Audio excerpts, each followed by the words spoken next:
I feel very blessed in two ways. One is to be able to be talking to you from the private confines of our attic room. And you might be pleased to know that you've had a bit of influence on me already. Rasmus, you'll be pleased to know my son has become a vegetarian in the last few months as a result of your influence. And Felice, you encouraged me to think about going and preparing something healthy this afternoon. So I washed some lentils earlier while I was waiting for our battle to start. So there's something very funny about this time. And Dinesh, it was a joy and such a privilege to hear you speak earlier. So I was wondering if we could start this panel really by, I'm really curious, this is about talking about reducing stress, being your optimal self. You've all spoken about both, opportunities we have and challenges that you've had. I'm wondering particularly how this time of COVID and 2020 has been for you, and what have you found it's easy to have a set of skills that you have and you promote and you in a movement that you're really all leading, but what's it been like for you when it's been hard this year? Who wants to start? You go, Felice. Excellent. It was very strange for me because, as many people know, I developed breast cancer at the end of last year, and so went through a very intense period of treatment through surgery, chemo, radio, etc. And I think I was back at the office for one morning before lockdown. So I feel like I've sort of been in my bed for many, many, many months. And it was strange because I came off the back of a very successful major international conference in London in October, and within a week I'd been diagnosed. And so effectively I've gone from being in a situation where I'd be overseas several times every year, leading these major events and sort of, staying in fancy hotels and doing all those big, thick flyer things, to being at home where the focus is on the here and now. And that has aligned very nicely, really, with my recovery from breast cancer. And having a life-threatening illness really forces you to stop thinking so much about the future and really focus on the day-to-day. So having time at home with my family and being able to cook and take care of my health and not travel, and for me, it's been personally really beneficial. Certainly as a researcher, it's very easy to keep working because almost everything can be pivoted to do online. So I actually think that this is going to result in some very fundamental changes to the way I conduct my life. So in large part, it's been positive. Yeah, absolutely. And still, I also hear that it's been really easy to still be busy, given there's so much good work to be done. Well, that's right. I mean, my team now is getting close to 30. And as I said, we've got more than 20 different projects underway. And even though some of them are on hold, a lot of them we can still do remotely. So that project management, supervision of students and postdocs, all of the meetings, admin, that continues, but also the advocacy. I mean, a lot of what I do is really focused on changing individual behaviour, but also changing policy and practice. And so the work we're doing in those sorts of spaces is still continuing unabated. And a lot of that for me is involved, speaking to the media and being involved in these sort of outreach, through my books, through media, television, those sorts of things to try and get this message across. So still a sense of being quite busy as well. And so having to do all. Absolutely. And very much still connected to the world. Twitter is really good for that. Absolutely. Thank you. And Dinesh, how's it been for you? Because you've been on the front line the whole time, haven't you? Yeah, it's been really stressful for healthcare workers all around the world. And, I think we do a job that has a baseline level of stress because every day you're exposed to violence and all these terrible things that happen to humanity. And now suddenly the baseline is raised for people, and they're not just worried about COVID themselves, but they're worried about their loved ones. And I have colleagues here who are from England, and they're worried about their families and they can't see them. So there's all these things going on. But I think the two most important things is that I've tried to enjoy the things that I can do, and just simple things like when we were able to just go for a drive and spend more time with people that I love, and just enjoy the things that you can do. And also, I think the other really important thing is to look out for each other. This is a time where you can really give to each other and to give to people. I read this book once called The Diamond Cutter, and it said that when times are tough, we all tend to tighten our purse strings and close in on ourselves and preserve our resources. But it's when times are tough, it's really important to be giving. When businesses are suffering, I think, if you can go and spend money and buy a coffee every day or do something like that, just to spread the love and make things go around, and just look out for your neighbor and look out for your friend and check in. Sadly, we've lost, I know of at least 3 healthcare colleagues that we've lost to suicide over the last few months. Wow. I think it's really important to just do what you can to help each other. And that in itself is fulfilling in a hard time like this. Yeah, absolutely. There's so much research, isn't there, about the power of compassion, connecting with compassion, and that benefit for ourselves as well as others. Absolutely. Rasmus, you spoke quite a bit about that in your talk. How's it been for you on the other side of the world? I guess not very different on the other side of the world. I guess anywhere in the world is more or less the same, obviously, same damn pandemic. Compassion was definitely one of the big things in this situation for me. So the big challenge that I was facing was a global company, employees all over the world. And what we saw back in that week in March was that 95% of our revenue just dropped, it just evaporated. And with, salary costs, office costs, all the costs that a company has, which just needed to be paid, but there was no revenue. That was pretty scary, and that was what it was. We had some cash cushions, so that didn't worry me too much. But what was difficult was having to do hard things to employees, like giving new assignments, making massive changes to the organization, doing really hard pivots, putting pressure on people so that as a global family we could actually get through. That was difficult. That was really hard because I knew that I was inflicting pain on people that I really, really deeply care for. But I had to do that because otherwise they wouldn't have a job now. And now, fortunately, everybody does, and they will stay. But that was the hard thing, finding that balance of doing really hard things, but doing it in a very human way. So applying compassion even to the most challenging situations where you really put people under pressure. That was a challenge, and personally for me, it's not easy. It's not a nice thing to do. Yeah, good, lots of learnings for sure. And I would say the Diamond Cutter, Dinesh, thank you for mentioning that. Absolutely great book, and that can help a lot. Absolutely, it's been interesting even to see how this need to be able to do tough stuff in a kind way has almost been kind of amplified in the media, because we've become much more judging of leaders when they move towards a less compassionate and much more like the attraction to Jacinda, because she comes across in such a kind and consistently caring way. I think it puts it's almost raising the bar, I think, in terms of what people are expecting at this time. It's interesting, Felice, how's that impacted you when you're trying to move forward the campaign around mood and food, or food and mood? How's that unfolded for you at this current time? What sort of new insights have you seen emerging?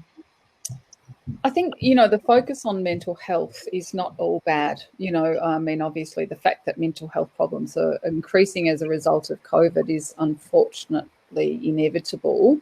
But the fact that it's being noted and hopefully addressed gives rise to new possibilities for new approaches to both prevention and treatment. And so we've got a number of grant applications in for hopefully studies that might inform a different way of doing things, a different way of treating people with mental health problems. And so that's a kind of a potential opportunity, but the lack of funding for medical research in Australia is a real concern, and we get a lot of our funding from philanthropy, which of course that in turn has been affected by COVID. So there's always the financial restrictions, but for those of us who are lucky to have the support, we have government support through the National Health and Medical Research Council. So it's not in the public sector, we're a little bit protected, which is fortunate, but although many universities have had to cut many staff. But for our focus in particular, food and mood, I think there's probably as many opportunities as there are restrictions because of the increased focus on mental health. Yeah, absolutely. It's been interesting thinking of the funding, that some of the one of the crazy things about this time has been how diverse the impacts have been in different industries in ways you probably wouldn't even expect. I mean, one of my brothers a park ranger, if you like, down in Victoria, and it turns out that wood stealing has been up.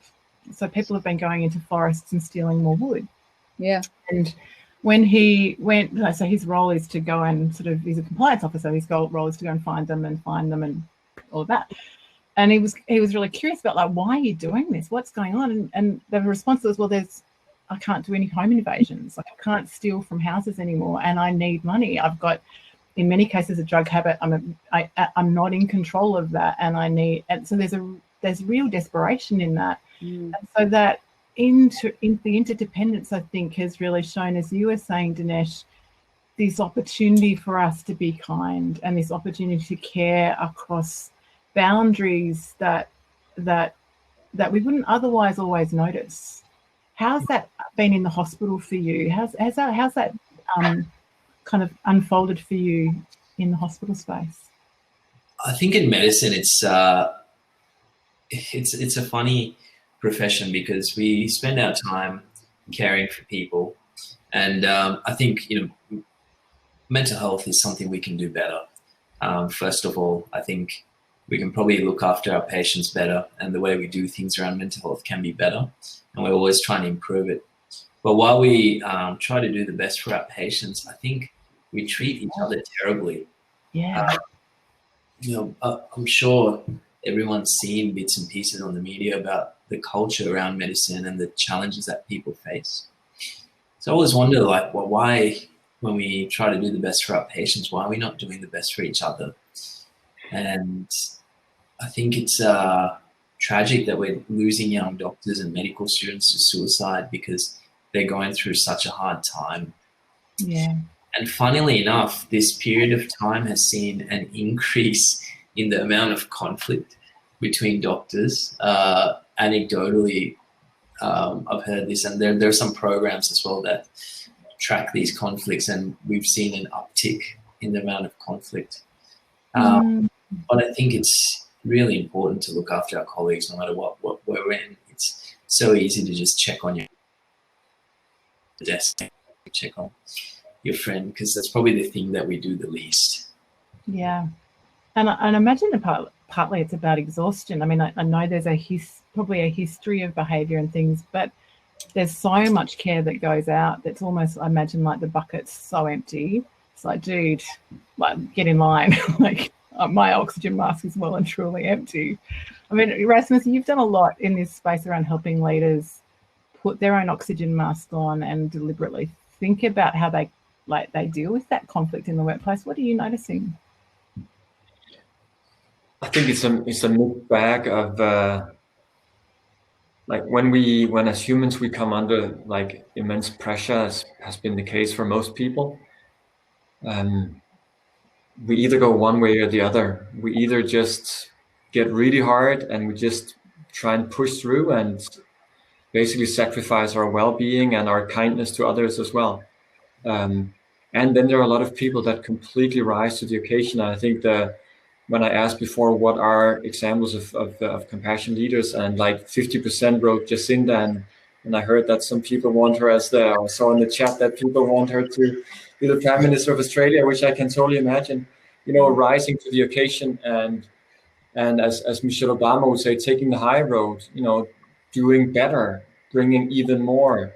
And I think that's what has inspired me most, is seeing how many great leaders, especially in corporate and more so than in politics, have really taken the high road here and really done great things for their employees, really done great things for their teams. So I think there is that thing, either we go one way or we go the other way when we come under pressure. We all come under pressure, and it's a choice that we all have. And it is so important for anyone that has leadership responsibility to choose the right thing, which is compassion. Because in a world that is more and more in upheaval, compassion is what's going to unite us. It's what's going to avoid division. I just can't talk much enough about it. And was even contacted by Harvard Business Review. So they really put pressure on me now. We're publishing a book very soon on compassionate leadership, because they say this is it. This is what the world needs right now, and everybody's seeing it. Yeah, so compassion. There's a real movement, kindness in science, that I think is really changing the culture of science, which traditionally has been very hierarchical and old-fashioned. And I think that the reason the Food and Mood Centre has grown so quickly and has been so successful is that we have such a culture of kindness and helping each other. And, during this very difficult time, particularly for our team who have young children at home, the expectation is that people will just look after themselves first and foremost, that people are always more important than the research outputs, and well-being is more important than any of the other KPIs. And I think that probably should be a standard for any business, really, if possible. And it's not just during COVID time, is it? It's kind of, but it's brought to the high, yeah. So it's okay that I washed my lentils just before. Totally, as long as you eat them afterwards. You should cook them first. I will cook them. I'm curious though, because I think there's a real mesh between the three of you. Because Dinesh, you talked about this culture, this quite tough culture where there's a toughness towards each other. And I know, Felice, you and I have talked previously about the challenge within industries like medical models, where there's a very kind of logical, not that anything else is not, but linear, like this is the way, and it's hard, and it's anything else is compassion is soft, all of those things. And I know that is changing over time, but I wonder what the three of you might bring to this conversation, which is how do you bring your humanness to these tougher environments? What do you draw on to enable yourself to show up with all your humanness and keep moving and evolving these systems you're dealing with? Yeah. If I may, like when I had the accident, there was a doctor that actually gave me a lecture who turned up in the ambulance, and I knew that he had the technical skills. He was an emergency doctor. I was like, I wanted to be like this guy after seeing his lecture. And I knew that he had the technical skills to do what he was doing really well. But it was actually what he told me and how he dealt with me during that time when I was so distressed and suddenly lost the use of my limbs, that I remember 10 years now, and I'll probably remember it for the rest of my life. Yeah. So I think, it's that we had a leader in our department who used to say that people, more than anything, remember how you made them feel. And I think that's important, because medically you can do your best to fix someone's medical problem, but you really need to make them feel better. Yeah, beautiful. Beautiful. How about you, Felice? When I think about medicine, it's interesting for me because our unit is situated with the medical school. So we see the medical trainees all the time, and we do lectures for them and things like that. And it always strikes me in terms of self-selection that these are people who are generally hold themselves to very, very high standards. I mean, to get the marks that you need to get into medicine, you have to be a real A-type. You have to be really self-critical a lot of the time. And you see these doctors, and they're almost always very definitely in the healthy weight range, often a bit underweight sometimes.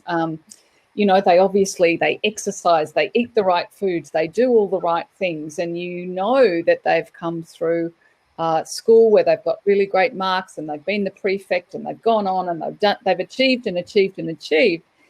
And part of what drives that is a sense of real anxiety, and I think often for some people not feeling good enough and are wanting to control everything. When you're very anxious, you want to control everything around you.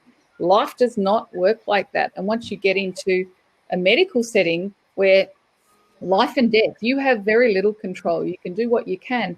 And I imagine that would be very, very challenging for people with that medical training, and I think it feeds into some of the cultures within medicine that are very problematic. where people are just it's very competitive for a start, but that people hold themselves to such high standards, and when they can't control everything, or when things go pear-shaped, then they don't necessarily have the experience to fall back on to say, actually, it's okay, we're all human.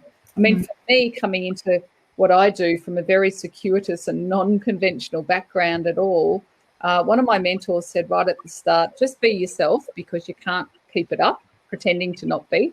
And so I am just myself, and if people don't like it, well, they can not interact with me. But I always come at things from the point of view of being very open, very human, very not pretending to know everything, saying, oh, I've got no idea, let's find out together. And I think that that's the way that organisations as well as medicine need to go. It's a bit different when you're dealing with life and death, though. As I always say to my medical friends, when you make a mistake, someone dies. When I make a mistake, people might have the wrong sort of toast for breakfast. It's a very different context. Yeah, absolutely. What I hear in both of your thoughts is there's a real, also it requires courage, that there's a sense of I mean, and Dinesh, you did it beautifully earlier, this the courage to be vulnerable, the courage to offer just what you know is needed, whatever happens. I think that's so important. Rasmus, what about you? I think one thing that has inspired me a lot is the Dalai Lama. He talks a lot about what he calls common humanity. And Felice, to your point, basically we all suffer. I mean, we all have shit in our lives. And most of us pretend that we don't, and that things are great and good. And when everybody else is pretending that, you know, we hold ourselves to very high standards because we think we should be like others. And that sucks. That absolutely sucks. And then we put pressure on ourselves and we put pressure on others, and we're all putting each other in a pressure cooker. And it makes no sense. Common humanity is basically saying we all suffer and we all, you know, fall sick. We all get fired. We all lose loved ones. Yeah. That's just a fact of life. And to me in this process, just reminding myself of common humanity every day. So whether I meet with a, you know, top-notch CEO or whoever I meet with, just remembering common humanity. This person suffers too. And then the great thing is, you know, Darwin, he's been so badly misquoted, like survival of the fittest. But actually what he did in his later research, like when he got older, was he basically came to the conclusion, survival of the compassion. The ones that have compassion basically said we're wired for compassion. It's so genius, like because of our mirror neurons, when we see others suffer, we apply compassion. That's such a strong force for human beings. And so remembering common humanity and that we're wired for compassion, for me, has been a tremendous support. Yeah, absolutely. It's so good. Well, thank you so much to all of you for joining us today.